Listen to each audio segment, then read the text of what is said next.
My school was one of the first to reopen in the area, and upon arrival we noticed a few changes had taken place. The couches and chairs in the lobbies and hallways had been taped over or removed. There were clear walls secured to every faculty desk. The student store had been moved outside, and fences separating walkways to the right and to the left. And upon entry to the bus and school doors, you'd need to show that you've taken a survey basically asking, "Do you have COVID?" along with regular cleaning, sanitizer dispensers, and regular temperature checks. There's no denying that my school has gone above and beyond the requirements and regulations, going out of their way to ensure the safety of their students and families. After a month back in school, 0% of the students have tested positive for COVID-19, which is an amazing accomplishment.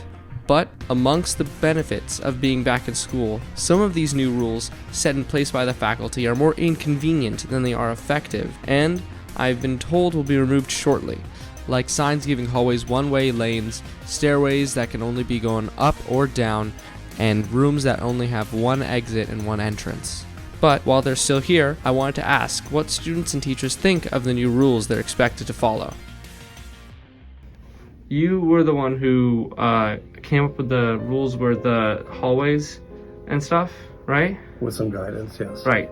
Where did you find that this is an effective strategy to try and fight against the COVID spread? The bottom line is physical distancing, and one way that is strongly recommended all the way from the CDC down to the county is by having one directional traffic wherever you can.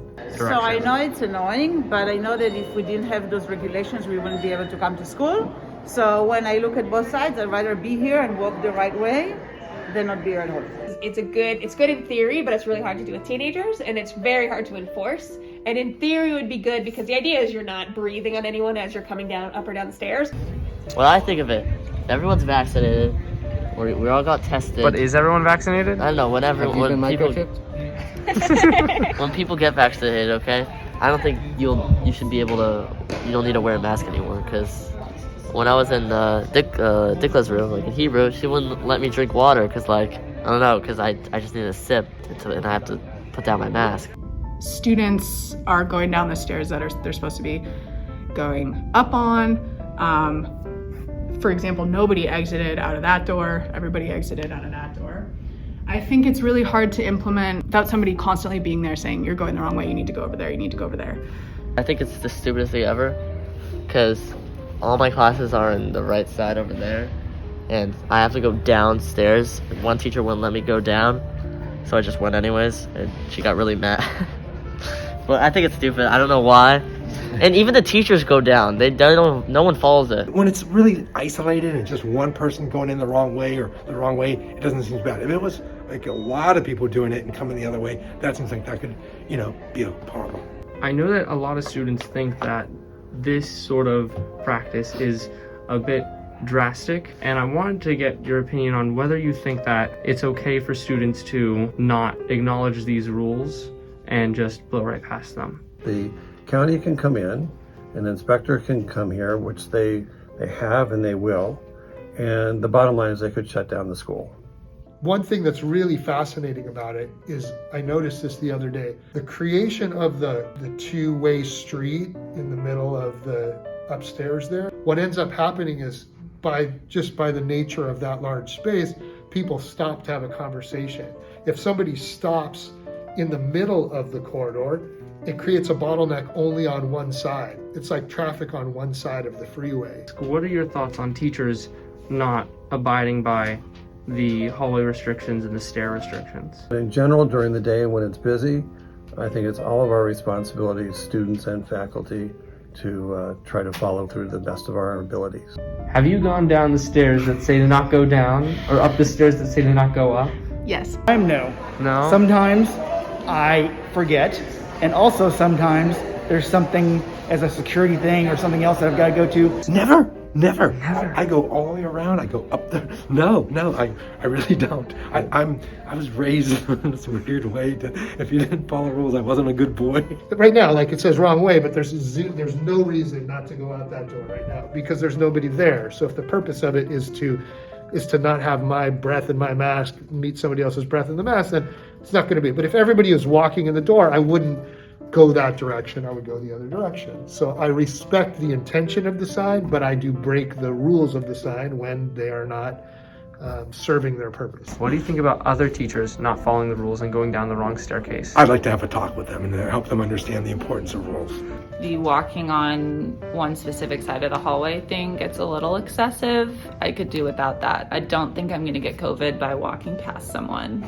And do you think them directly saying, I don't see how there is any importance to it and doing it anyways? Not everybody feels the same level of concern, but I think the baseline should be we should give in to the people most concerned, not the people least concerned. Yes, I have used the wrong stairs during classes when I don't teach.